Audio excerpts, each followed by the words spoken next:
Illinois has $140 billion of unfunded pension liability, according to the states. But if you have some different credit rating agencies out there review this, they say it's $200 billion or $300 billion. Illinois has the worst pension situation among states when it comes to the funding ratios for state employees and teachers and so on. But could they possibly look to enhance pensions more? It's Illinois in Focus Daily. Final day of the Statehouse, and a pension reform measure is advancing, but it's not lowering the cost to taxpayers. There's warnings it's going to increase the cost to taxpayers. I'm Greg Bishop. Go to thecentersquare.com, get the latest headlines, and wake up with us here for Illinois in Focus Daily. All right, let's get to an Illinois House committee where Democratic State Representative Jay Hoffman presented a pension bill that takes Tier 2 pensioners and changes the benefits that the legislature approved back in 2011. That was challenged in court. Some things upheld, some things not. But the Tier 2 has less benefits in retirement than Tier 1. So anybody hired after 2011, they're in Tier 2 and they get lesser benefits whenever they do retire. Here we are with now, 14 years later, and the legislature is looking to revert some of the benefits that the retirees get from Tier 2 back to Tier 1. Jay Hoffman explaining his bill a bit, and this is something they've debated for probably about a year and a half or so with tons of hearings. Here's Jay Hoffman. It makes sure that we are in compliance with the safe harbor issues regarding the federal government.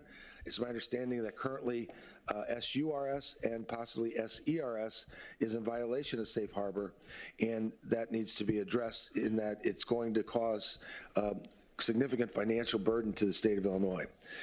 It also addresses the cost of living adjustment. What it would do is it would increase to 3% simple per year. Currently, under Tier 2, it is 3% or half of the change in the consumer index. That's not fair in that their pensions simply do not keep up with inflation. And Hoffman pushing for this, State Representative Stephanie Kiffa, we'll hear from in a moment, pushing for it as well. But municipal advocates like the Illinois Municipal League and others, they warned that this is merely going to not only increase taxes on state taxpayers, but local taxpayers. Municipalities have analyzed SB 1937 and found that benefit enhancements would permanently and significantly increase taxpayer costs. Among the Northwest Municipal Conference members, we estimate that taxpayers will need to contribute an additional $18 to $35 million just in the first year alone. In some communities, local taxpayers could face the equivalent of a 10% property tax increase to fund the pension benefit increases proposed in Senate Bill 1937. Now, Illinois already has among the highest, I think now we've surpassed New Jersey, and we have the highest property taxes in the country. So this would not just change retirement benefits for state employees, it would change retirement benefits for local public employees. Stephanie Kifowitz saying it's needed. The issue here is not the benefits.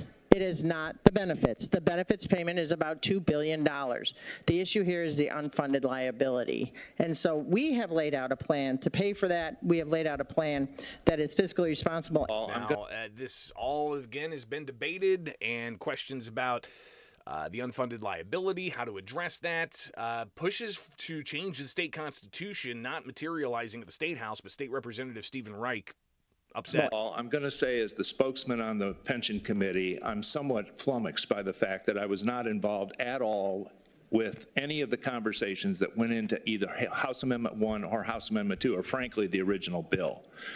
We're $140 billion in debt. I think we need to start from square one. Okay, we'll look into. There's a certain amount, we heard people talking about dignity in this state.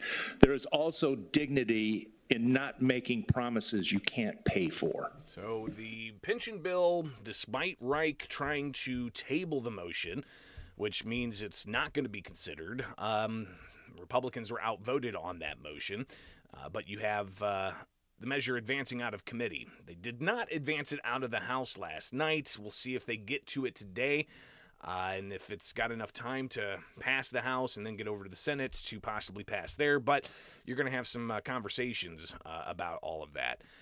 So yeah, pensions also on the table. That was a little bit of a surprise for me yesterday, as we were expecting a whole host of other things to pop off, like the transit tax question, which we talked about in the previous segment.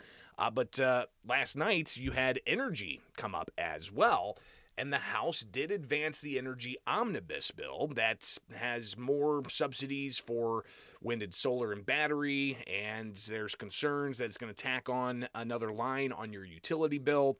Now, I'm told that that additional line on your utility bill won't go into effect until a battery operation is up and running.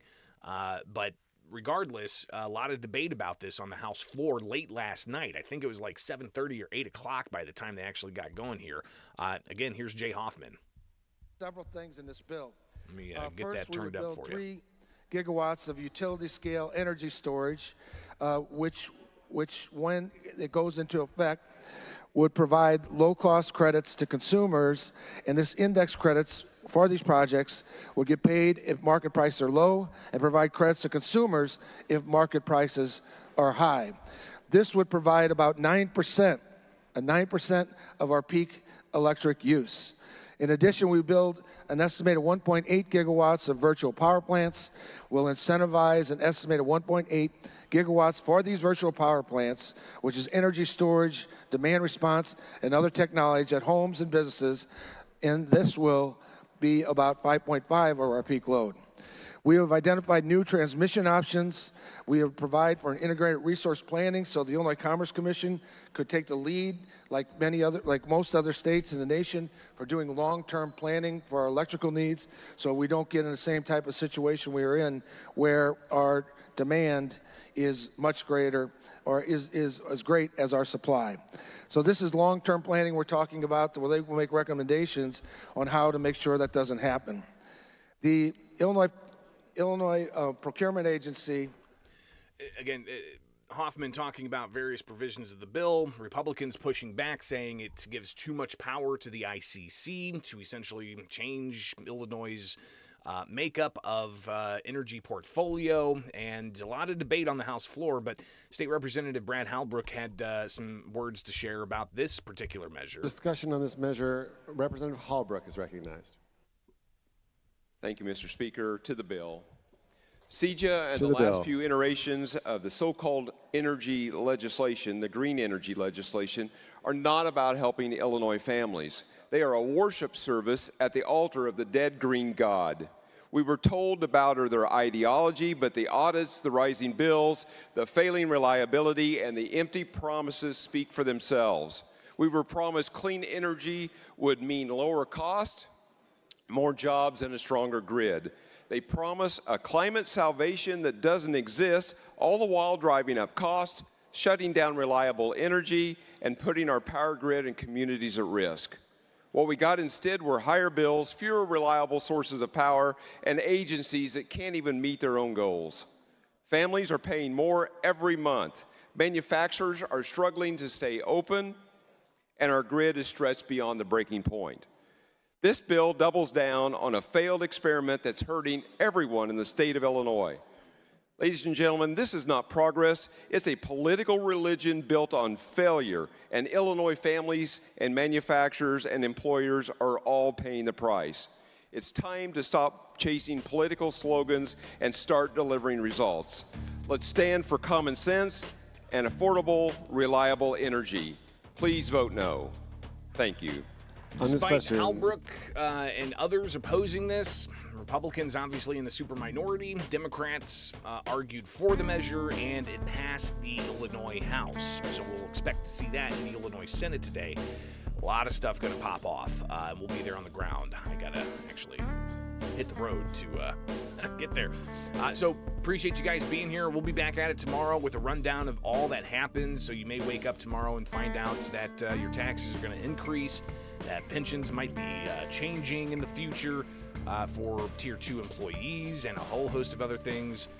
So go to thecentersquare.com and get the headlines in your inbox today.